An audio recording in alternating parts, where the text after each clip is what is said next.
My name is Michaela Montgomery. A lot of you guys know me as the girl from Chick-fil-A, but I am so much more than that. Now, why don't we jump right into it? See, as a young single mother, I can tell y'all that rent is too damn high. I can tell you that as a young black voter, groceries are too damn high.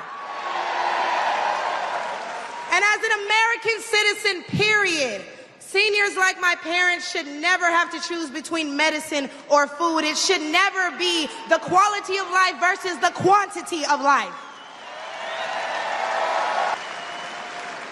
We need to vote based on facts and not feelings. See, under Harris and Biden, the average Georgia household is losing $1,060 per month, and inflation is at 21.4%. And due to the war on energy, average gas prices have reached record highs for the state.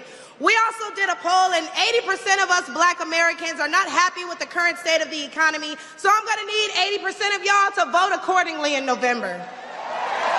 The left wants you to get in your feelings about things that have been said, but I want you guys to pay attention to what has been done.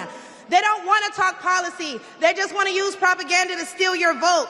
The left is trying to tout this woman as a savior for the black community, but all she's done is hurt the black community since she came into the game.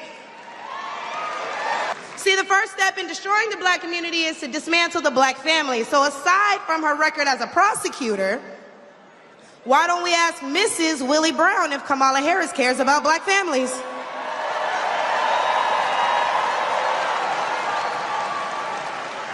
I wonder if Mrs. Willie Brown, a black woman, is also with her. When asked if she would ever do anything specifically for black people, she said no.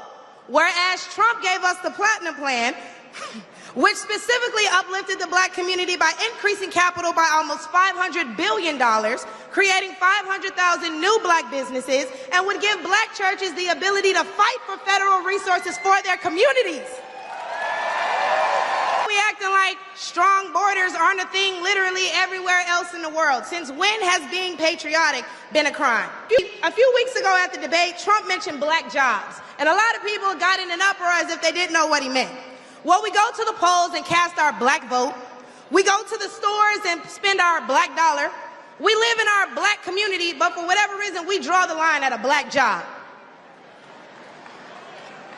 Wondering what a black job is? Please, I encourage you all to drive through Atlanta at all these beautiful black-owned businesses and check and see who works there. Probably a black person working for a black entrepreneur, recycling the black dollar, creating black generational wealth. If they come here illegally and they're taking your jobs and your resources, then please believe my cousins in the Appalachians, they coming for you too.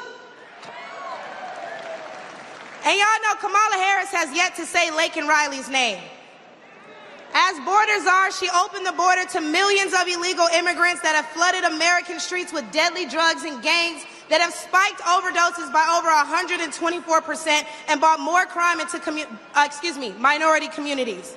So how's that for black folks? But let's take race out of it. Just as a woman, period, how can you be a champion for women's rights when you're taking away opportunities from biological women and giving them to transgendered ones?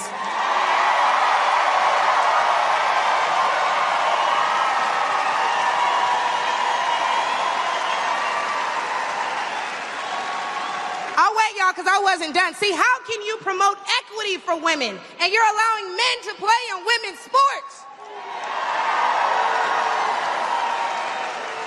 And what kind of feminist would still allow men to enter their sacred spaces, i.e. our bathrooms and school locker rooms? Do I even need to mention the opening ceremony at the Olympics? Or the fact that Angela Carini was forced to fight a man and told us that she's never been punched so hard in her life.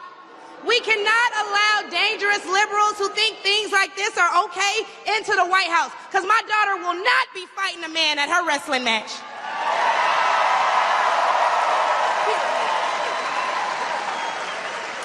And what I think both men and women can agree on is that national security is important. So who would y'all rather see lead us into war if it were so to happen?